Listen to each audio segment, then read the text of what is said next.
गांव की सास के शहरी अंदाज। निधि को विकास से प्यार तो था, पर वो शादी करके उसके साथ गांव में नहीं बसना चाहती थी। मुझे गांव अच्छा लगता है, पर दिक्कत यही है कि मैं वहां रह नहीं पाऊंगी। मुझे वहां के माहौल के बारे में कुछ भी नहीं पता है। अरे माहौल में ढल जाओगी तुम, थोड़ा टाइम तो लो। और विकास गांव में ही रह के ऑर्गेनिक खेती करता है, इतना अलग काम है। और यहाँ शहर में क्या है, कितना प्रदूषण और भीड़ है यहाँ। पर विकास यहाँ आके भी तो खेती कर सकते हैं ना। अरे शहर में एक प्लॉट लेने में जिंदगी भर की कमाई चली जाती है, खेत कैसे लोगे? सोच ले निधि, विकास गांव का है, वहीं उसका काम भी है। तेरे पास कोई नौकरी भी नहीं है, ना ही तुझे कभी काम करना था। उफ़ो, मुझे कुछ समझ में नहीं आ रहा, मुझे अकेला छोड़ दो। उसी दिन निधि विकास से मिलती है। यार, मेरे सारे दोस्त यही हैं। अरे दोस्त तो गांव में भी बन सकते हैं ना निधि। गांव के लोगों से कैसे दोस्ती कर पाऊंगी? मैं भी तो गांव का हूँ, मुझसे प्यार हो सकता है तो वहां के लोगों से दोस्ती भी हो ही सकती है ना। अरे यार, कंफ्यूजन है बहुत। सोच लो निधि, शादी के मंडप पे छोड़ के मत जाना, वरना दोनों के परिवार की नाक कट जाएगी। अभी बोल दो, पत्रिका नहीं छपाते हैं। निधि के पास तो कोई चारा नहीं बचा। वो विकास से इतना प्यार करती है कि उसे छोड़ भी नहीं सकती। वो विकास के लिए गांव में शादी करके बसने को तैयार हो जाती है। जल्द ही दोनों की शादी हो जाती है। आई होप तुमको गांव में अच्छा लगेगा। मुझे पता है गांव में और शहर में अंतर क्या है, वहां के लोगों की सोच में अंतर है।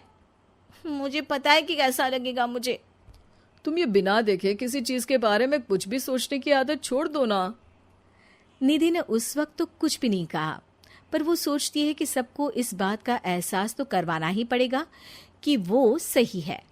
उसके दिमाग में एक तरकीब आई। उसने सोचा कि गांव के लोगों के लिए वो ऐसा काम करेगी कि आगे से उसे कोई किसी काम का बोलेगा ही नहीं। शादी के एक दिन बाद निधि की सास ने फरमाइश की। निधि बेटा, अपने हाथ से कुछ खाने का बना दे। बिल्कुल सासू माँ, थोड़ा सा रुकिए, अभी बनाती हूँ। ये सही मौका था निधि के पास ये बताने का कि गांव के लोगों और उसके रहन सहन में कितना अंतर है। रोटी सब्जी दलिया भाजी खाने वालों के लिए पिज्जा बना देती हूँ, तब इनको समझ में आएगा। न खा पाएंगी, न कभी कुछ बनाने की बात कहेंगे। थोड़ी देर में निधि सास के लिए पिज्जा बनाकर ले आती है। ये लीजिए माँ जी, आपके लिए मैंने ये बनाया है। इसे हम शहर में पिज्जा कहते हैं, है ना बेटा? है? आपको कैसे पता कि इसे पिज्जा कहते हैं? अरे पिज्जा को पिज्जा नहीं बोलेंगे तो क्या फ्रेंच फ्राइज कहेंगे? गांव की सास से ये सारी बातें सुन के बहू चौंक जाती है, लेकिन सास एक और ऐसी बात कहती है कि बहू जिसकी उम्मीद ही नहीं कर रही होती है। बहू, इस पिज्जा के ऊपर ओरेगानो मिला दे और थोड़ा चिली फ्लेक्स, मजा आ जाएगा। माँ जी, गांव में रह के भी आपको ये सब कैसे पता है? अरे यूट्यूब टीवी सब खबर रखते हैं हम भी। इंटरनेट है जहाँ, जानकारी है वहाँ। अरे वाह माँ जी। अरे अभी वहाँ मत बोल, अब जब मैं पिज्जा का फोटो लेके फेसबुक पर डालूंगी ना, तो वहाँ कमेंट में जाकर वहाँ बोलना, ठीक है? ठीक है माँ जी।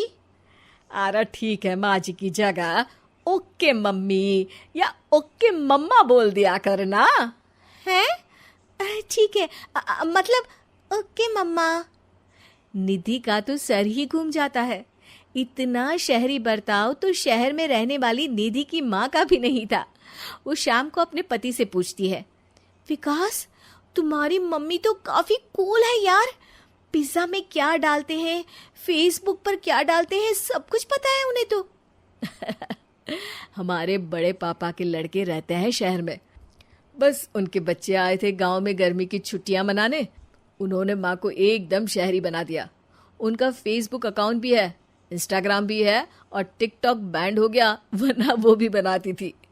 तभी सास वहां आ जाती है। अरे निधि, मैं तुझे टैग नहीं कर पा रही हूँ, जरा मेरी फ्रेंड रिक्वेस्ट एक्सेप्ट तो कर दे। निधि की गांव को लेकर जो राय थी वो अपनी सासू माँ को देख के बिल्कुल बदल जाती है। और अब निधि भी सोशल मीडिया पे अपनी सास के साथ लाइव आती है और कमेंट बाजी भी करती है, ताकि सबको पता चले कि गांव में रह के भी उसका जीवन शहर जैसा ही है और उसके आसपास के लोगों के अंदाज भी एकदम शहरी है।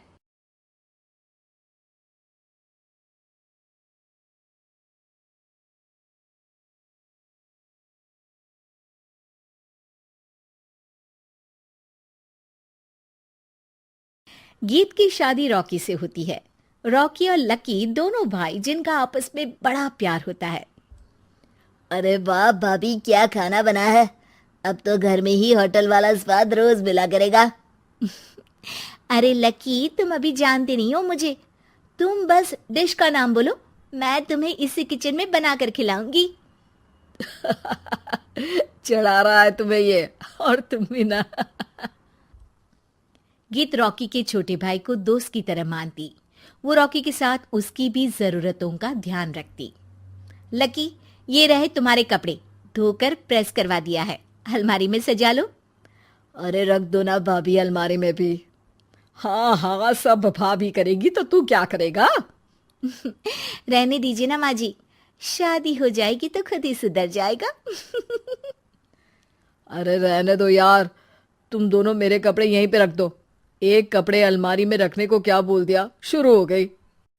एक दिन, रॉकी सुनिए ना, कल जल्दी आ जाना, मुझे मायके जाना है, या सुबह छोड़ दीजिए और शाम को लेकर आ जाना। अरे नहीं नहीं, कल तो बिल्कुल पॉसिबल नहीं है, कल मीटिंग है। तुम लकी के साथ चली जाओ ना, और उसे कह देना कि शाम को लेकर भी आ जाएगा। लकी भाभी को लेकर मायके जाता है, शाम को लेकर भी आता है। आते वक्त, लकी, तुम्हारे लिए मैंने एक लड़की देखी है, बहुत सुंदर है। अच्छा, क्या बात है भाभी, मुझे भी दिखा दो, और उससे भी पूछ लो कि मुझसे शादी करेगी ना। इतनी सुंदर होगी तो मुझसे क्यों शादी करेगी भाभी? अरे वाह, क्या बुराई है तुम में, इतने अच्छे हो दिखने में। हाँ, बस अपने भैया से थोड़ा कम हो। हाँ भाभी, आपको तो भैया से अच्छा कोई लगता ही नहीं है। लकी, तुम्हारे भैया हैं ही लाखों में एक। रात में दोनों घर आते हैं, लेकिन थोड़ी ही देर में उनके घर रॉकी की मौत की खबर आती है। हे भगवान, ये क्या हो गया? मेरा बेटा मुझे वापस कर दो। सब मिलकर माँ और गीत को संभालते हैं। एक दिन, गीत बेटा, अब तो रॉकी रहा नहीं, तू देख ले अगर मायके जाना हो तो। गीत कुछ नहीं बोलती और कमरे में चली जाती है। एक दिन बुआ सास उन लोगों के घर आती है। अरे भाभी, किसकी नजर लग गई आप लोगों के घर में? मुझे तो लगता है कि इस लड़की के ही पैर ठीक नहीं है, तभी तो आते ही हमारे घर का चिराग खा गई। बुआ सास की बात सुनकर गीत को रोना आ जाता है। वो अपने कमरे में जाकर जोर जोर से रोने लगती है। लकी को ये सब देखकर अच्छा नहीं लगता। बुआ क्या बोल रही हैं? किसी का जीना मरना ऊपर वाले के हाथ होता है, ना कि किसी के पैर पर। अरे देख लो भाभी, छोटा भी हाथ से निकल रहा है। ऐसा ना हो कि ये लड़की सबको आपके खिलाफ कर दे। तभी वहां गीत चाय लेकर आती है। लीजिए बुआ जी, चाय पी लीजिए। बुआ तो घर से चली जाती है, लेकिन सास के मन में गीत को लेकर नेगेटिव विचार भर जाते हैं। अब देख गीता, बहुत हुआ, यहाँ रहकर भी कुछ नहीं होगा। अच्छा होगा कि अपने मम्मी पापा को बोल के तुझे यहाँ से लेकर जाए। और गीत अपने मायके चली जाती है, जहां आस पड़ोस के लोग कहते हैं, अरे रे, बेचारी की शादी के 2 साल ही हुए थे, लेकिन पति नहीं रहा। सास ने भी घर से निकाल दिया। देखो भाई भाभी कब तक साथ रखते हैं। और शादी करा देनी चाहिए इसकी, तो उम्र ही क्या है इसकी। हाँ, लेकिन करेगा कौन? एक तो शादीशुदा, ऊपर से कलंक पति की मौत का। तभी वहां लकी आ जाता है और वो पड़ोसियों की बात सुन लेता है। लकी तुम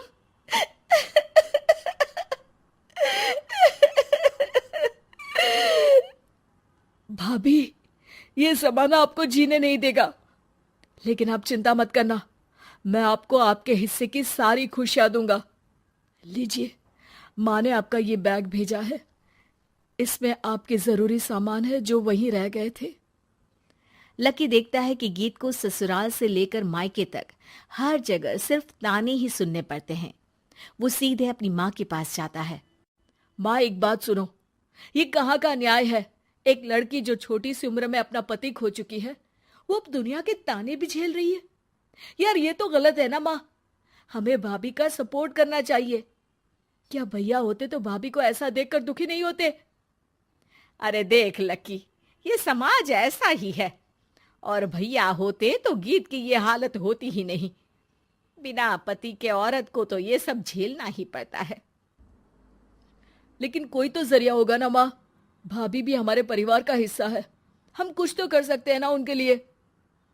हिस्सा है नहीं, हिस्सा थी, और अब तू ज्यादा ना भाभी भाभी करना बंद कर दे, समझा? कुछ दिन ऐसे ही बीतते हैं और एक दिन लकी देखता है कि गीत उसके ही कॉलेज में पढ़ने आई है। अरे भाभी, आप यहाँ कॉलेज में कैसे? लकी, मैंने पढ़ने का निर्णय लिया है। शादी के कारण मेरी पढ़ाई को बीच में ही रोक दिया गया था, पर अब जब कुछ नहीं बचा तो मैंने सोचा पढ़ाई में ही मन लगाऊं। अरे आपने बिल्कुल सही सोचा भाभी। किसी भी तरह की कोई भी जरूरत हो तो प्लीज बिना किसी हिचक के बताना, मैं हूं आपकी मदद के लिए। लेकिन कहते हैं ना, गीत की जिंदगी में सब कुछ बहुत दिनों के लिए ठीक नहीं रहा और एक दिन क्लास में, अरे ये विधवा है, इसकी तो शादी हो चुकी है। क्या बात कर रहे हो? हमारे साथ तो बैठकर ऐसे पढ़ाई करती है जैसे बच्ची हो। अरे बच्ची नहीं, बहुत शातिर है ये। किसी को नहीं बताया कि ये शादीशुदा है, वरना हम इसे आंटी आंटी कहकर पुकारते ना। अरे अब तो पता चल गया ना, आंटी जी। Aunty aunty. फिर क्या, सभी गीत को आंटी बोलकर चिढ़ाने लगते हैं। गीत को रोना आ जाता है और वो क्लास के बाहर जाकर रोने लगती है। सामने से लकी आ जाता है। अरे क्या हुआ भाभी, आप रो क्यों रही हैं? तभी पीछे से एक लड़की आ जाती है। हे हैंडसम, इस औरत से ना दूर रहना, इसके प्यार में मत पड़ जाना, क्योंकि ये शादीशुदा है। हमारे साथ झूठ बोलकर हम जैसी ही रह रही थी। हाँ, तो क्या गलत है? सही उम्र में तुम्हारे माता पिता तुम्हारी पढ़ाई छुड़वा देते तो आज तुम भी शादीशुदा ही होती ना। और इनका पति नहीं रहा, उसमें इनका क्या कसूर? अरे कोई अपने जीवन को नई शुरुआत दे रहा है तो तुम लोगों को क्यों मिर्ची लग रही है? अरे तुझे बड़ी दया आ रही है, कर लेना तू शादी। लकी तब तो कुछ नहीं बोलता, लेकिन ये बात उसके मन में घर कर जाती है। और फिर एक दिन, माँ, मैं गीत से शादी करना चाहता हूँ। अरे क्या बक रहा है बेटा, तेरा भाई तो खा गई वो, अब मैं अपना दूसरा लड़का नहीं खो सकती। नहीं माँ, मैं गीत को यूं परेशान नहीं देख सकता। उसका कॉलेज में भी लोगों ने जीना मुहाल कर रखा है। मैं उनसे शादी कर उन्हें फिर से इस घर की बहू बनाऊंगा। तुम मानती हो तो ठीक है, नहीं तो मैं घर छोड़कर चला जाऊंगा। अरे मुझे मंजूर है बेटा। लकी माँ के साथ गीत के घर जाता है और उसका हाथ मांगता है। घर वाले मान जाते हैं। थोड़े से इनकार के बाद गीत भी लकी से शादी करने को मान जाती है।